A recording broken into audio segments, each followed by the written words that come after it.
എന്നെ സംബന്ധിച്ച് ഇത് അത്യാവശ്യമാണ്. കാരണം ഒരുപാട് അക്കൗണ്ടും ഒരുപാട് പേജുകളും ആക്സസ് ചെയ്യുന്നത് കൊണ്ട് എന്നെ സംബന്ധിച്ച് അത്യാവശ്യം. നിങ്ങളെ സംബന്ധിച്ച് ഒറ്റ തന്നെ ആണെങ്കിൽ ഹാൻഡ് ചെയ്യണമെങ്കിൽ ബിസിനസ് മാനേജർ മെയിൻ ചെയ്യേണ്ട ആവശ്യമില്ല. ആഡ്സ് മാനേജർ മാത്രം ഫോക്കസ് ചെയ്താൽ മതി. ഇനി ആഡ്സ് മാനേജറിൽ നമ്മൾ മെയിനായിട്ട് ക്യാമ്പയിൻ ഉണ്ട്, ആഡ് സെറ്റ് ഉണ്ട്, ആഡ്സ് ഉണ്ട്. ഇതൊക്കെ അറിയുന്നത് കൊണ്ടാണ് ഞാൻ കൂടുതൽ പറയുന്നില്ല, അതിലേക്ക് വരാം. ഓക്കെ,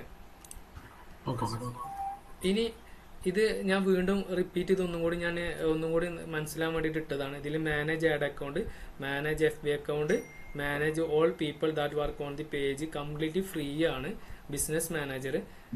ആഡ്സ് മാനേജർ ആണെങ്കിൽ അതിൽ നമുക്ക് ക്രിയേറ്റ് ആഡ് ചെയ്യാൻ പറ്റും, മാനേജിങ് റൺ ആഡ് ചെയ്യാൻ പറ്റും, ഇൻക്രീസിങ് ബ്രാൻഡ് അവയർനെസ് ഒക്കെ നടത്താൻ പറ്റും. ഇതൊക്കെ കംപ്ലീറ്റ്ലി ഫ്രീ ആണെങ്കിൽ പോലും നമ്മൾ ആഡ് റൺ ചെയ്യിക്കണമെങ്കിൽ പേയ്മെന്റ് കൊടുത്താലാണ് ആഡ് റൺ ചെയ്യിക്കാൻ പറ്റുള്ളൂ. ഇത് തമ്മിലുള്ള വ്യത്യാസം ജസ്റ്റ് ഒന്ന് എടുത്തിട്ട് മാത്രം. ഓക്കെ, ഇനി നിങ്ങൾക്ക് ഇത് ഫോണിൽ എങ്ങനെ യൂസ് ചെയ്യാന്നുള്ളത് അറിയാം. ഫോണിൽ നിങ്ങൾ ആപ്ലിക്കേഷൻ ഇൻസ്റ്റാൾ ചെയ്തിട്ടുണ്ടോ? ഓക്കെ, മെറ്റാ ബിസിനസ് സ്യൂട്ട് ആണ് ഫേസ്ബുക്കിന്റെ ബിസിനസ് മാനേജർ എടുക്കണമെങ്കിൽ മെറ്റാ ബിസിനസ് സ്യൂട്ട് എന്നാണ്. ആഡ്സ് മാനേജർ ആണെങ്കിൽ ഡയറക്റ്റ് നമ്മൾ പ്ലേ സ്റ്റോറിൽ നിന്ന് ആഡ്സ് മാനേജർ ഡൗൺലോഡ് ചെയ്ത് കഴിഞ്ഞാൽ അത് കിട്ടും. ഇതാണ് ഇതിന്റെ ജസ്റ്റ് ഒന്ന് മനസ്സിലാക്കാൻ വേണ്ടി ഇട്ടെന്ന് മാത്രം. ഓക്കെ, ഇനി അടുത്ത കാര്യത്തിലേക്ക് പോകുന്നതെന്ന് വെച്ച് കഴിഞ്ഞാൽ ജസ്റ്റ് കാണിച്ചു തരാം. ഇത് ഞാൻ ജസ്റ്റ് ഇവിടെ ഓൺ ആക്കിയിട്ടുണ്ട്, മെറ്റാ ബിസിനസ്സും ആഡ്സ് മാനേജറും. അതിന് മുന്നേ ഫസ്റ്റ് മെറ്റാ ബിസിനസ്സിൽ നമുക്ക് ഇതേപോലെ ഇതൊക്കെ നിങ്ങൾ ഇങ്ങനെ ചെയ്തിട്ടുണ്ട്. ഒരുപാട് അക്കൗണ്ടുകൾ ഉണ്ടാവില്ലല്ലേ? ഇത് നമ്മളെ ഒരുപാട് അക്കൗണ്ടുകളാണ്. പല അക്കൗണ്ടുകളും നമുക്ക് ഹാൻഡിൽ ചെയ്യണം. ഇപ്പൊ മോംസ് പാർക്ക് എടുത്തു കഴിഞ്ഞാൽ ഇത് സെലക്ട് ആവും.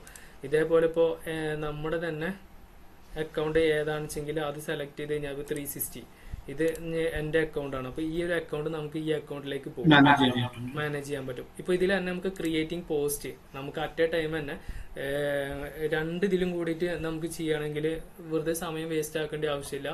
നമുക്ക് ഫേസ്ബുക്കിന്റെ പേജും ഇൻസ്റ്റാഗ്രാമിന്റെ പേജും കണക്ട് ചെയ്തുകൊണ്ട് നമുക്ക് ഇവിടെ ഇതിൽ തന്നെ ആഡ് ഫോട്ടോ അങ്ങനെയുള്ള കാര്യങ്ങളൊക്കെ പബ്ലിക് ചെയ്യാൻ പറ്റും. ഓക്കെ, ഇനി അടുത്ത പോകുന്നതെന്ന് വെച്ച് കഴിഞ്ഞാൽ ജസ്റ്റ് സെറ്റിംഗ്സ് ആണ്. ഇതിൽ ഒരുപാട് കാര്യങ്ങളുണ്ട്, നിങ്ങൾക്ക് അങ്ങനെയൊക്കെ മാനേജ് ചെയ്യണമെങ്കിൽ അങ്ങനെയൊക്കെ ചെയ്യാം.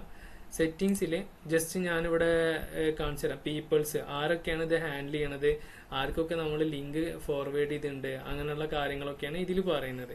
അതേപോലെ തന്നെ അക്കൗണ്ട്സ് പേജ്, നമ്മളിപ്പോൾ 360 ഡിജിറ്റൽ ഫോർ ഫ്യൂച്ചർ എന്ന് പറഞ്ഞ ഈ ഒരു പേജ്, അതേപോലെ തന്നെ ഇൻസ്റ്റാഗ്രാമിന്റെ അക്കൗണ്ട്, വാട്സപ്പ് ബിസിനസ് അക്കൗണ്ട്, ഇതൊക്കെ നമുക്കിതിൽ കാണാൻ കഴിയും. ഓക്കെ, വാട്സപ്പ് ബിസിനസ് അക്കൗണ്ട് കൊടുത്ത് നമ്പർ ആഡ് ചെയ്തിട്ടുണ്ടെങ്കിൽ ആ നമ്പർ നമുക്ക് ഇതിൽ ആഡ് ചെയ്യാൻ പറ്റും. അതേപോലെ തന്നെ